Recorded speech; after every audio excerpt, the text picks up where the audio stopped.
Doing this for about 43 years, and I've had tons of kids. We actually had the first track club in Kentucky back in 1976, and this year our kids are doing amazing things. We have had more than just track and field. We had so many success stories, it's ridiculous. All our kids are graduating high school. 100% in the last 6 years have gone on to college on scholarships, and we have kids that are graduating one in the master's program right now in school. So I mean, it's not just about track and field, but it's about developing character. And that's what we seem to be doing here. And I'm just so tickled to death. Just watch the kids train, use their discipline, and do all the things they need to do. And guess what? I'm telling you, we're the only track club that had 2 national champions in the last 5 years, back to back. We had them in Detroit, actually. We're going back to Detroit this year. I think we're going to do it again this year. But a lot of track clubs that do very well. I just like to see more mentorship with the kids, because we got all this crime going on, kids killing kids, and all this craziness going on. We need to start building character and using the discipline of track and field to get that done, and that's exactly what the village does. So I'm just tickled to death to be here, and our kids are doing great. I'm happy. What made you want to get involved with track and field to begin with? No, I call it divine intervention. I was involved in a car accident back in 1987 where I just broke everything from my neck all the way down. And God just had a little boy to stop on a bicycle. He was mad his bicycle broke.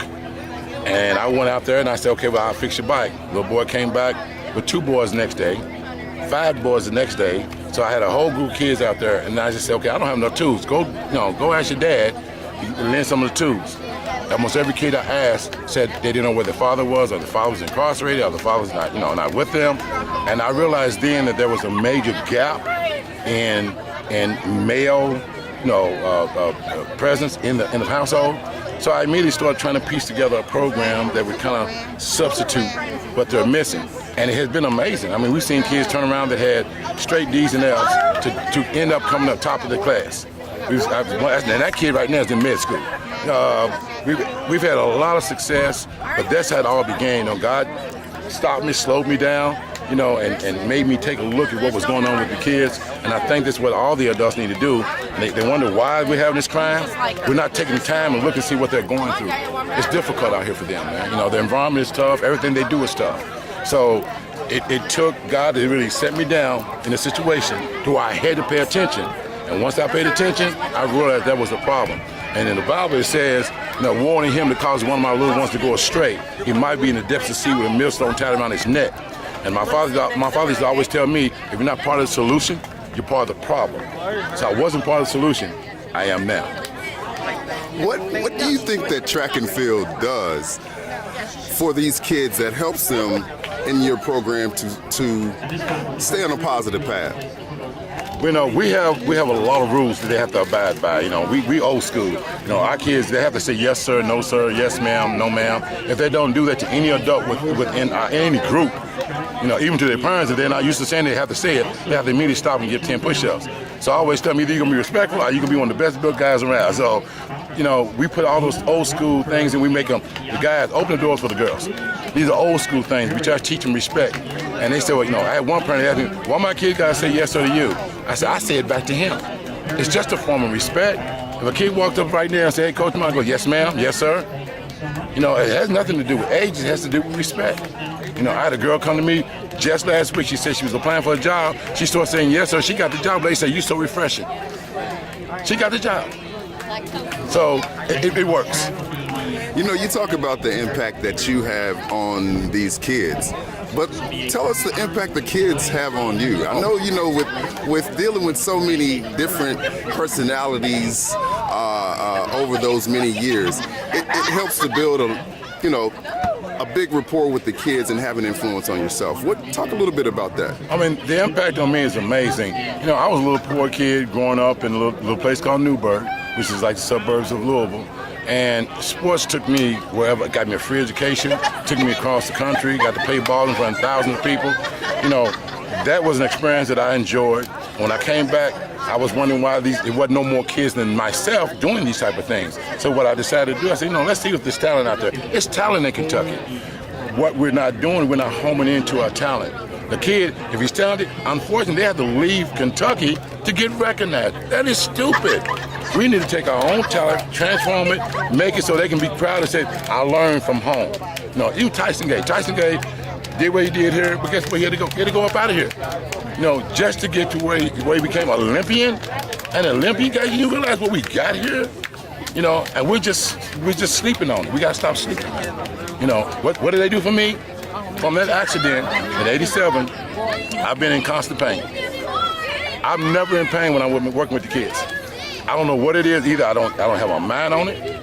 I don't know what it is, but when I'm working with them, I don't feel it until I leave practice and drop that last kid off and walk in the house. My wife said, "How you feeling?"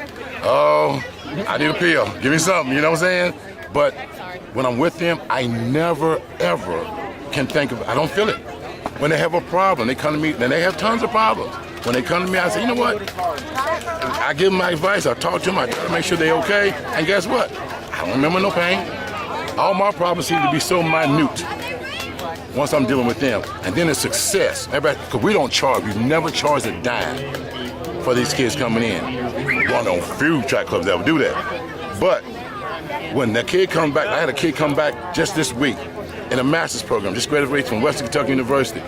Told me, thank you, showed me his brand new car. I got a kid that just went to Oregon, University of Oregon, that he's a graphic designer for the football team out there.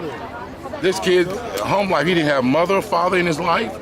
He was in an environment where the streets were trying to take control of him, and he ended up being the smallest guy ever to play Division I football during that time. So his success is worth millions to me. He always wanted to give me something back. I said, you gave it to me.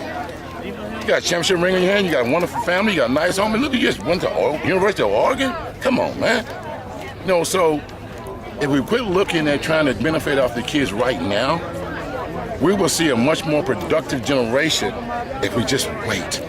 Give them everything we got, and then that way, when I'm already 64 years old, but when I'm 75 and 80, I would like to know that there's a group of young people out here that have respect, character, and are trying to accomplish something in life. If I can have that, then I think it'd be a much more peaceful world. My last question is, with all the work that you're doing, I know it takes quite a bit to put something like this together. What can people do to help get involved and to help you in your mission? The reason why we don't charge is because we try to cater to economically disadvantaged children. With that being said, if a parent's got 3 kids or 2 kids that need to run, even without us charging, there's a cost to run. That becomes expensive. We do it. Every coach, every parent chips in. We have spent tons and tons of our own personal money just trying to get these kids in. What do we need? Funding. When everything is going, 100% is going to the kids, funding. And then people need to realize, fund a program that is not charging the kids. Fund a program that's doing it for the kids for free, just to build character, just to uplift some kids. And we're one of those programs. I don't know if there's another one out there, but we're one. How many kids you got this year? I got 51 kids. Normally in the past, I've had 89 kids. All 89 kids went to college. All 89 of those kids went to college. 89. And I talk to college coaches all the time trying to get my kids in a school somewhere. It may not be big Division I school, but you're going to school somewhere. I had a kid call me from Middle Tennessee State. He was going to fly planes. He went on football and track. He said, Coach, I can't do both. This is kicking my butt. I can't do the academic and football. I said, well, quit football and track. He said, what?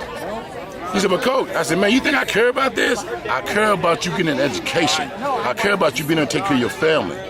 You know what I'm saying? If your knee gets out, you still got your education. If you get hit and tear your back up, you still got education. All I care about is you getting an education. Track is just a tool to get you there.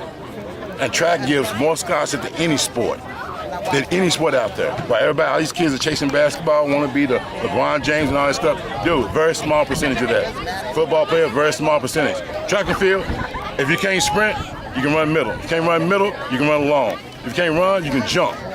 If you can't jump, you can throw. You can do all these things.